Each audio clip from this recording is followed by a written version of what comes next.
celebration. Do you? Do you feel American? Do you? You know, it's a shame that the idea of the 4th of July for independence was a good idea. But I guess my question is why are we celebrating something that we no longer honor? That this country no longer represents. It represents prison. It represents a ball and chain. It represents defilement. And I'm starting to recognize now when they use the word great, you know, America's great, you know, how people always say, oh, we're the greatest country in the world. It's because it's the greatest abomination there ever was. Do you still feel American? Because if you are a true patriot, a true American, you're in the wrong country. This country no longer represents you. It no longer represents the people who died for the country. Men and women who went overseas to fight for the interests of the country. What did they die for? I've already said it. Well, look at our world today. Look at our country today. We got weak-minded little pansy-ass children.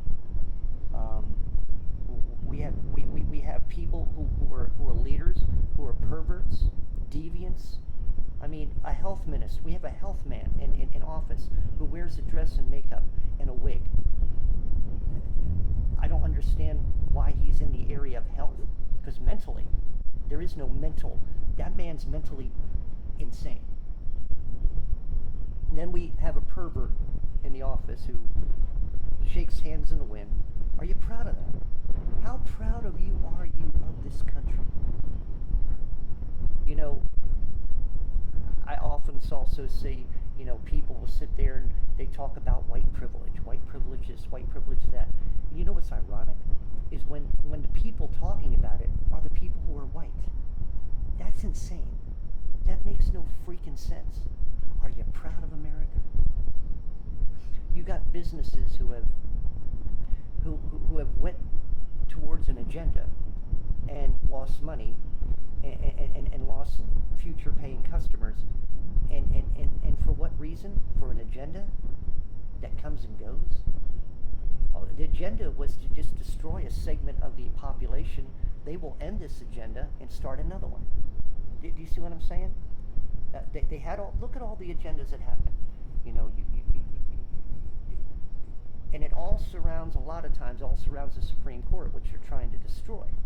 And plus they destroyed the Supreme Court anyway because they're using the Supreme Court for political avenues. And that's not what the Supreme Court's purpose was. But then again, most of you out there who have been dumbed down by chemtrails and by the food you eat, you don't know any better. You don't know your history. You don't know anything about why there's a Supreme Court. And I'm not going to sit here and tell you. Why don't you go look it up for yourself? Make those little marbles in your head do something.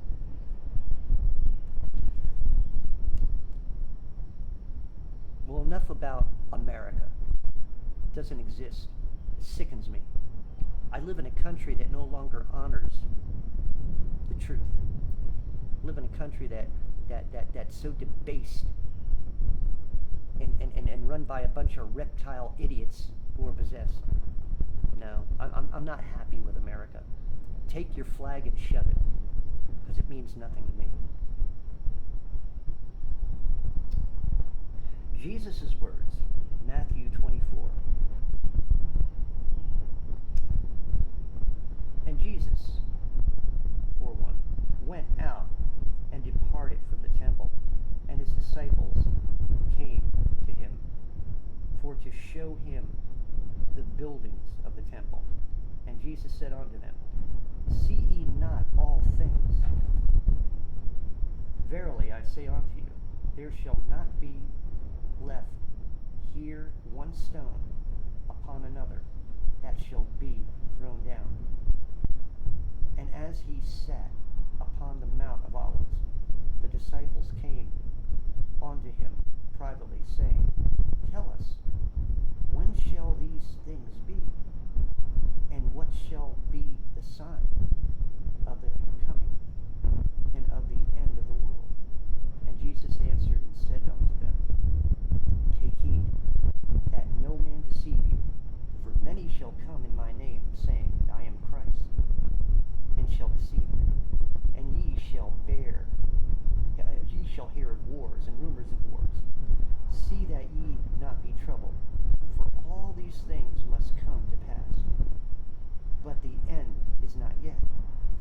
nation shall rise up against nation, and kingdom against kingdom, and there shall be famines, and there shall be famines, and pestilences, and earthquakes, in divers places. And all these are the beginning of sorrows.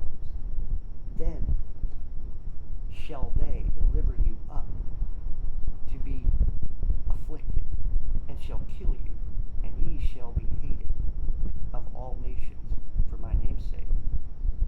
And then shall many be offended, and shall betray one another, and shall hate one another. And many false prophets shall rise, and shall deceive many. And because of inequity shall abound. And love of many shall wax or grow cold.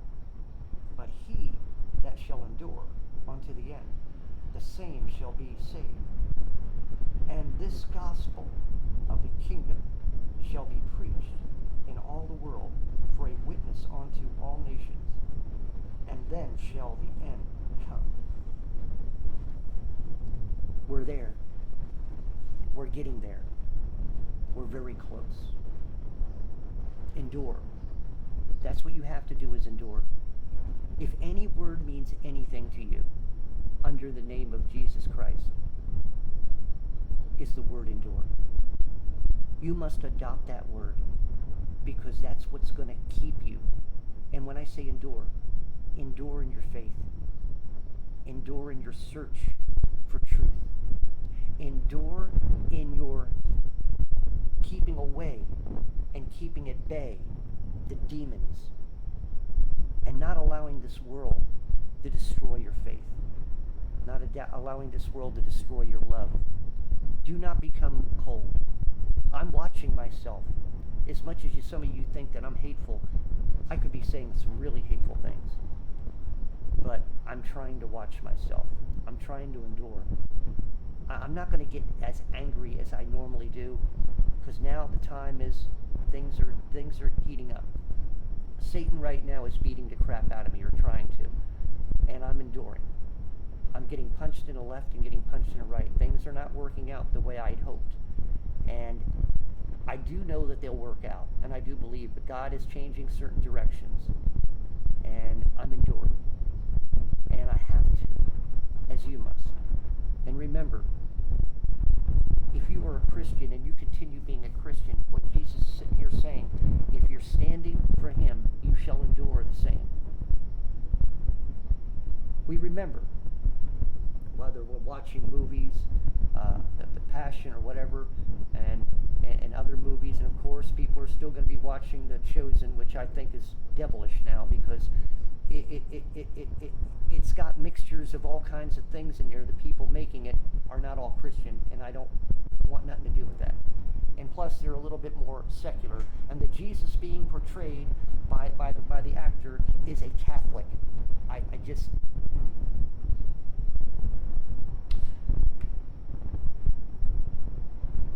You're going to have to wake yourself up, and you're going to have to pull yourself up, and you're going to have to allow God to give you the power that you need, and learn to allow the power to rise within you. The power, number one, is got to do with your prayer life. If you're praying amiss, you got no power.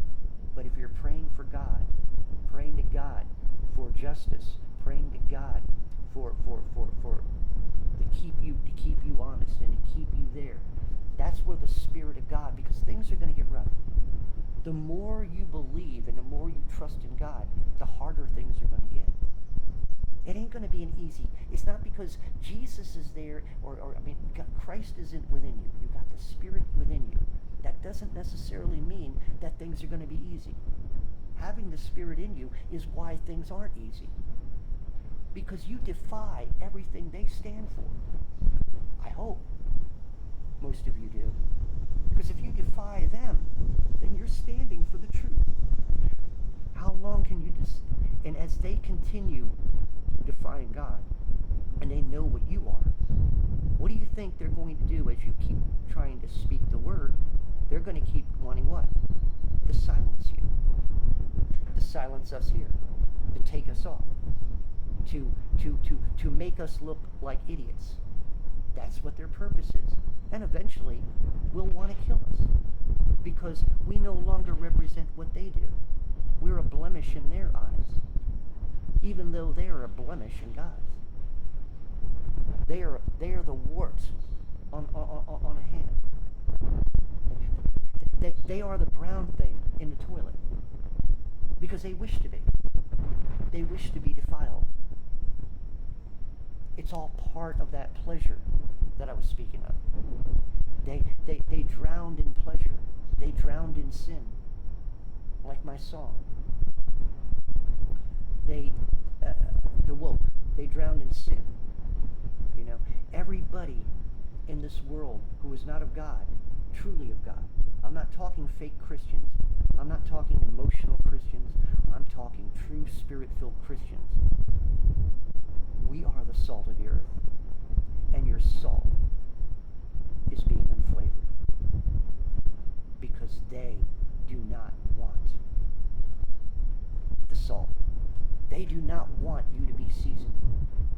That's why they try to dumb people down with all the pestilence and the poisons in the food. And you know, rolling up your sleeve and all kinds of stuff and the shit that they spray in the sky. And the dumbing down of the Board of Education, which should be disbanded because they're a bunch of warlocks and witches who should not even be around children because they defile their minds. More likely they did get their asses kicked. But we need to be diligent in our pursuit of faith, in our pursuit of keeping our faith. Jesus endured until the end. And he had within him the power to do it. Do you have the power to endure?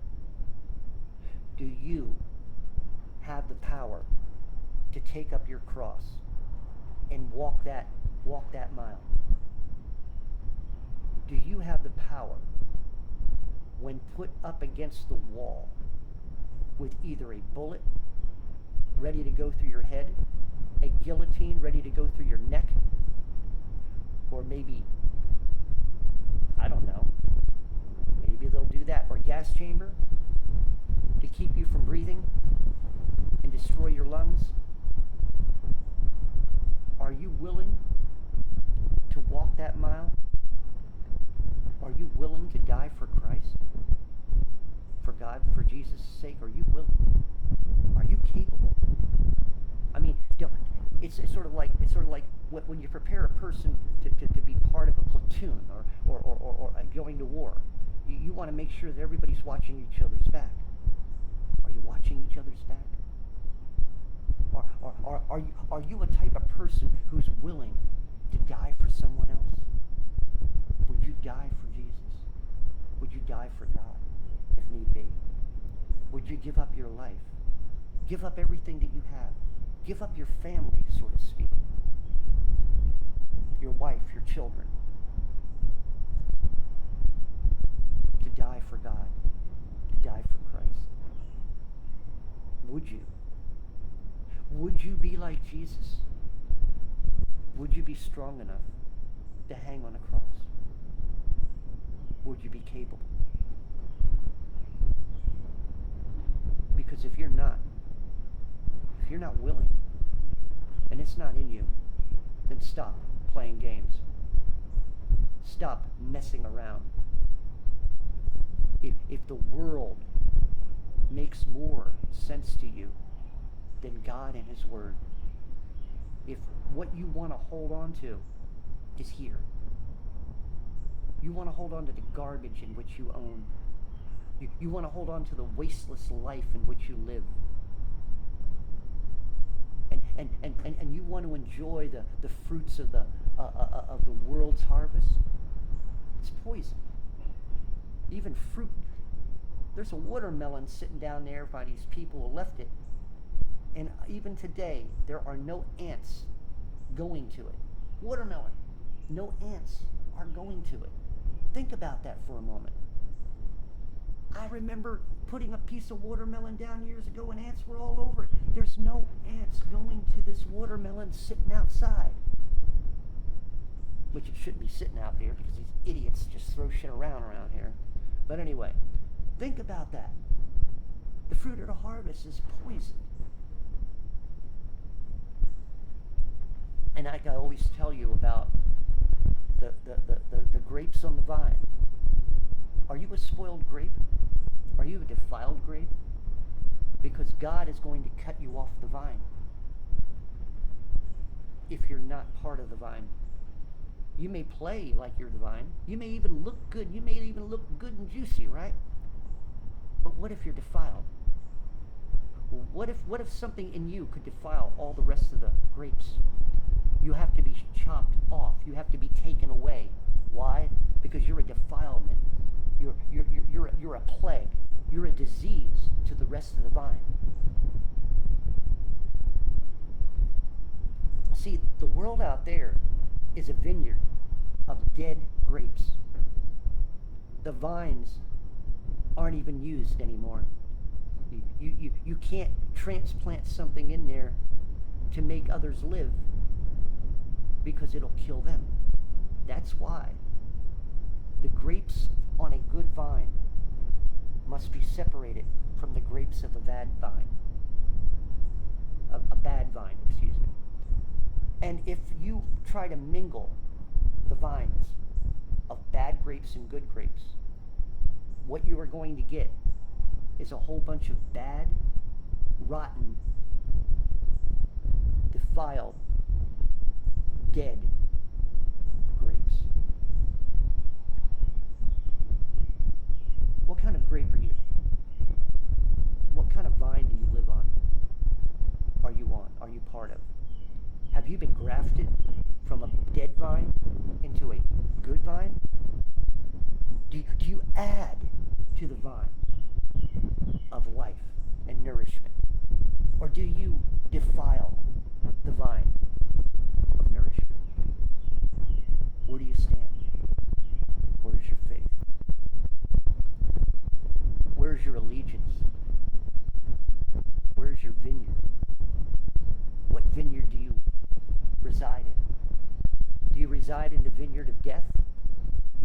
Or do you reside in the vineyard of everlasting life? Depends on you. Derby Jack out. See you all on the other side.